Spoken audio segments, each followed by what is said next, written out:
सनितपुर जिल्ला दिंखिया जुलि बे बियाबनि सिङाव थानाय जोंहा बे फैयादा गामियाव मैयानिफ्रायनो हाबाफारि सोलिबाय थादों। बेयावहाय बिथांमोना मोनसे हाबाफारि सोसनदों। बेयावहाय दौरि आरो फोसावगिरि बिथांमोनखौहाय बेवहाय ट्रेनिं होनाय मोनसे हाबाफारि लादों। बेवहाय जोंहा गाहाय आलासि महरै बेवहाय सोसनदों बिथांमोना पदुराम कसारि लेङाइ फोसावगिरि उदालगुरि जिल्ला दुलाराय बाथौ गौथुमनि। बेवहाय जोंजों लोगोसे दंफायो। जोंहा मैया बे हाबाफारिया जाबाय आरो दिनैबो आद्रा थानाय बे हाबाफारिखौ बिथांमोना बेयाव लादों। जों बेखौनो मिन्थिनो लुगैयो बे दौरि आरो फोसावगिरि बे फोरोंनाय आयदायावहाय मा आयदाखौ लानानै बिथांमोनखौ फोरोंथाय होदों बेखौ जोंनो एसे फोरमायदो। आदसा खुलुमबाय बयनिसिमबो। जोंहा नैबे सनितपुर डिस्ट्रिक्टनि सिङाव थानाय दिंखियाजुलि बियाबनि सिङाव थानाय नैबे फैयादा गामियाव बिथांमोना 24थि बोसोरसालिया जथुम्मा खुंदों। आरो बे जथुम्मायाव जोंहा बिथांमोना माखासे प्रग्राम लादों बा हाबाफारि लादों। बे हाबाफारियाव आंखौ बे दिंखियाजुलि बियाबनि सिङाव थानाय गामिफ्राव जा जोंहा दौरि दौसि आसारि बिथांमोन दोङो आरो बे बिथांमोनखौ फोरोंथाय होनो थाखाय आंनो मोनसे आयदा होना लेंहरदों। बे आयदायानो जाबाय आसारबा आरो बाद खान्थि। दा मैयानि सेथि सानाव जोंहा बेनो जाबाय बे मोननै हाबाफारिनि गेजेराव जोङो सेथि हाबाफारि जेनेबा आसारबा। बे आसारबानि सोमोन्दै मैया जोङो हरनि मोनाबिलि समनिफ्राय जों लानाय जादों। आरो बेयाव गासै आसारबा जेरै आसारबा होनना बुङोब्ला दोरसि आसार, जोनोम आसार, बेनिफ्राय हाबा आसार, बेनिफ्राय बोरायनाय आसार, बेनिफ्राय बान्द्रा आसार, बे मोनबा आसारखौ लानानै मैया आङो दौरि दौसि बिथांमोननो लोगोसे माखासे बिबानगिरि बिथांमोननो आं बेखौ प्रेक्टिकेल महरै फोरोंथाय होनो हादों। आरो बे फोरोंथायनि गेजेरावनो बिथांमोना माखासे सोंलुबो सोंदों। आरो बे सोंलुनि फिनखौबो आङो हानायखिनिखौ आङो गोथार मैखुनजों सोमोन्दो लाखिनानै बिथांमोननो फिनखौ होलांदों। आरो बिनि गेजेरजोंनो बिथांमोना हयथ' आं सानदों, आं मिजिंथिदों हयथ' बिथांमोना बिनिफ्राय माखासे जिथु कनसेप्ट दंमोन बे कनसेप्टफोरा हयथ' बिथांमोना क्लियार जादों, आं बेखौ मिजिंथिदों। दा बे हाबाफारिया जोंहा बहुद लावदों। माने समखौ आङो खोन्थासबनो हाला, गोबां सम जादों। माखासेफोरा सानदों, आंबो खोनानाय मोनदों जे माने समा गोबां जादों। तथापिও खस्थ' सहायनानै बिथाङा जाखिनि खामानिखौ मावफुंनो गोनां बे खामानिखौ बोराइ बाथौनि दहाय लानानै बिथाङा मावफुंलांनो हादों। बेखौ आं सानैसोनिफ्राय आंनि खाथियावनो बुंनायखौ आङो खोनानो मोनदों। आरो बेखिनि आङो बुंनायनि थाखाय आं बिथांमोनखौ आं तरफनिफ्राय रोजा रोजा साबायखर बावदों बोराइ बाथौनि दहाय लानानै। बेयावहाय जोंहा नुनो मोनदों मैयानि प्रग्रामा बेसेबांबा गोलाव जालांदों। थेवबो बेवहाय बे सोलोंगिरि बिथांमोना जथाबनानैबाबो खोनासंदों। खमसे खम बे प्रग्रामा मैयायै 4 घन्टासो बेसेबांसिम लावदों। होमबाबो बिथांमोना बेयाव जथाबनानै खोनासंबाय थादों। बिनि सायावनो बिथांमोनखौ मा बुंनो सानो जे बिथांमोना बेसेबां बेवहाय गोसो जनो हादों बेखौ। थिग जोंहा मोनसे बाथ्रा दङ, हिन्दीयाव जोंहा मोनसे लेसन दं दे, धैर्य का पाठ, थारमाने धैर्यनि लेसन बा धैर्यनि लेसन।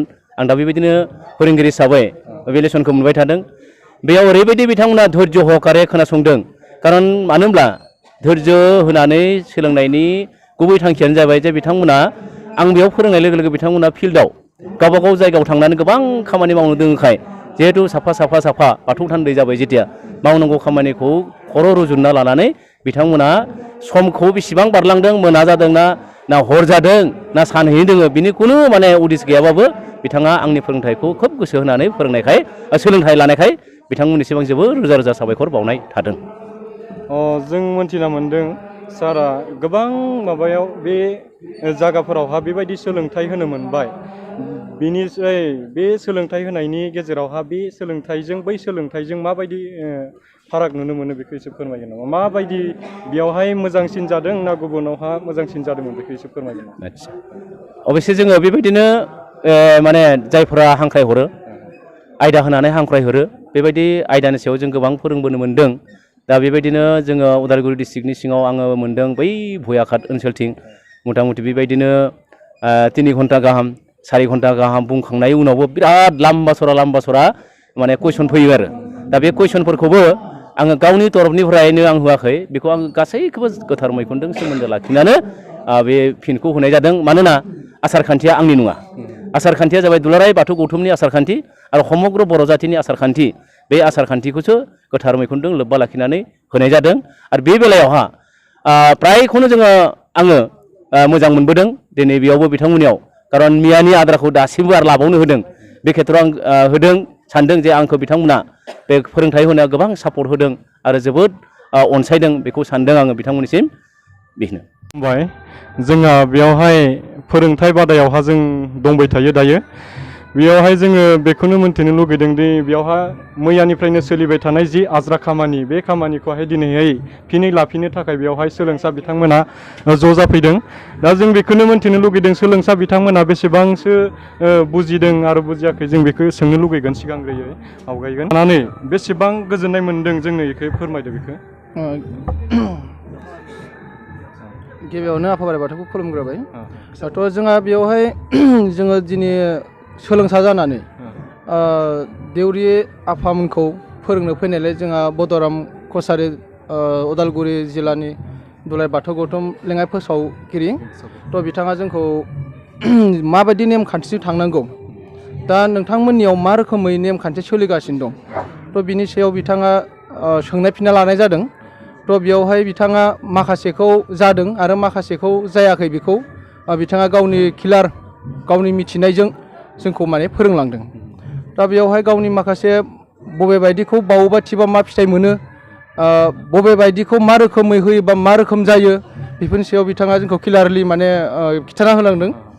जोंनि माखासे मिथिनांगौआ जाहैबाय जों माखासे बाथौ बिथा दुमनायजों लोगोसे माखासे साहा थांनाय आलि थालायनाय हिसाबै आरो माखासे साहा बिन्दो माइनाव बिन्दो थालायनाय हिसाबै आरो खोलाहा जे मोनसे बिन्दो दंबावो बेखौ बा गसाइ बिन्दो जिथु होनदों। थ' बिनि बेलायावहाय बबेखौ मा रोखोम लानानै माबायदि बुंनाय जादों आरो माबायदि मान सनमान बावनाय जायो आरो बिनि आलारि बाथि फोजोंनाय फिथाइ सामथाइ बावनाय मुवा उल्थां फाल्थां बेफोरनि सोमोन्दै माने बिथाङा जोंनो क्लियार माने बिथोन होनाय जादों बिथाङा। साबायखर थाबाय। सिगाङाव बेफोरबायदि फोरोंथाइ बादा बहाबाफोर लानो मोनबावदोंमोन नामा नोंथांमोना? आंथ' आंनिखौ बुंनांसिगोन सार मोनथाममोन। सिगाङावहाय जोंनि देउरि आफामोना बहायबा लादोंमोन निस्सय, थ' बेयावहाय आं थांफ्लांनाय जायाखै, आं मोननाय जायाखै। दा जेखौ जाखिनि जोंनो दिनै फोसावगुरुआ जाखिनि माखासे आइडिया होलांबाय, थ' बिथांनि बोसोनखौ जों खोब मोजां मोनदों। थ' जोंनो क्लियारलि स्पस्ट' हिसाबै फोरोंना होनायखाय जों बेखायनो मैया थांनाय बिलिफां समावहाय हर जालायनायखौ माने आन्दाज मोनलायो जों बिथांनिफ्राय, माने बिथांनि मेहेर गोनां माखासे फोरोंनायखौ खोनासंनो आसायैनो माने हर जागासिनोबाबो जोंनि